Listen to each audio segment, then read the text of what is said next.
आंवला में चोरी का मामला, आरोपी अब तक फरार। ग्राम आजमपुर निवासी ने लगाया पुलिस पर कार्रवाई न करने का आरोप। बरेली थाना आंवला क्षेत्र के ग्राम आजमपुर निवासी राकेश पुत्र हरिराम ने गंभीर आरोप लगाते हुए कहा है कि उसके गांव के ही सतीश पुत्र फूलचंद ने 25 मार्च की रात उसके घर से एक भैंस, 4 बकरियां और एक भैंसा चोरी कर लिया था। इस संबंध में उसके भाई सुरेश ने थाना आंवला में मुकदमा पंजीकृत कराया था। पीड़ित का कहना है कि मुकदमा दर्ज हुए कई दिन बीत जाने के बाद भी पुलिस ने अब तक कोई कार्रवाई नहीं की है। आरोप है कि मुलजिम सतीश खुलेआम गांव में घूम रहा है और पीड़ित परिवार को धमकी दे रहा है कि मुकदमा वापस ले लो वरना अंजाम बुरा होगा। इससे पीड़ित परिवार दहशत में है। राकेश ने अपर पुलिस महानिदेशक बरेली जोन से गुहार लगाई है कि आंवला पुलिस को तत्काल कार्रवाई का निर्देश दे और आरोपी की गिरफ्तारी कर उसे जेल भेजा जाए। क्या नाम है आपका? जी राकेश।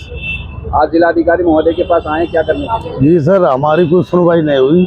कहाँ से आए हुए हैं आप? सब हम आंवला तहसील से आए हुए हैं। क्या शिकायत है आपकी? हमारी ये शिकायत है साहब, हमारी चोरी हुई है, हमारे लिए कोई न्याय नहीं मिला है। चोरी क्या हुई आपकी? चोरी साहब भैंस है, बकरे है, एक भैंसा भी है। तो आपने संबंधित थाने में शिकायत नहीं करी? जी हमने शिकायत की थी जी। तो दुर्गा जी साहब जो कहते हैं कि हम देखेंगे। 8-10 नंबर भी। कौन सा थाना लगता है आपका? थाना आंवला है साहब। मामला है। इसकी शिकायत आपने कुछ अधिकारी से करी?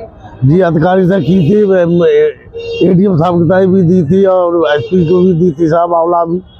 तो कुछ कार्रवाई नहीं हुई? साहब कोई कार्रवाई नहीं हुई है हमारी। आज जिलाधिकारी साहब ने क्या कहा?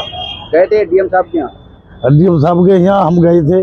क्या कहा उन्होंने? तो उन्होंने कहा तो तुम्हारे लिए न्याय मिलेगा और क्या नाम हमारे पास पेश हो गए, आप हम देख लेंगे क्या होता है। अब आप क्या चाहते हैं? हम सब न्याय चाहते हैं, हमारा मामला दिया जाए, हमारी सौदा दी जाए। और साहब गलत सलत शब्द भी बोलता है, घेर लेता है। कौन गलत गलत शब्द बोलता है? सतीश नाम का है साहब, हमारे गांव का एक पीरियड है, उसी ने चोरी की है, उसी को भाई से मारपीट हुई है, उसी ने उसको पकड़ा है और उन्हीं को सब जानकारी है। हम तो साहब उस दिन घर पे ना थे, भाई था घर पे। तो भाई का नाम साहब सुरेश है। सुरेश। ये जो एप्लीकेशन लिए हुए हैं इसमें FIR हुई है, ये किसके नाम से FIR हुई है? ये सब सतीश बाबू के। तो वो लोग पकड़े नहीं गए क्या? वे सब पकड़े नहीं गए। दरोगा जी साहब जाते हैं, हमारे पास जाते हैं। हाँ। तो उसके पास जाते ही नहीं है साहब, उसके पास जाते नहीं, हमारे पास जाते हैं। हम कहीं शिकायत करते हैं तो दरोगा जी साहब ये कहते हैं जाके कि तुम्हारे में काम काज में लगा पड़ा हूँ साहब। 4 महीने हो गए, अभी तुम तो कुछ हुआ नहीं है साहब। 8-10 नंबर पकड़ेगा, CT स्कैन बोलते हैं क्या साहब, वो निकाली तो उसका भी कोई जवाब नहीं मिला है सर।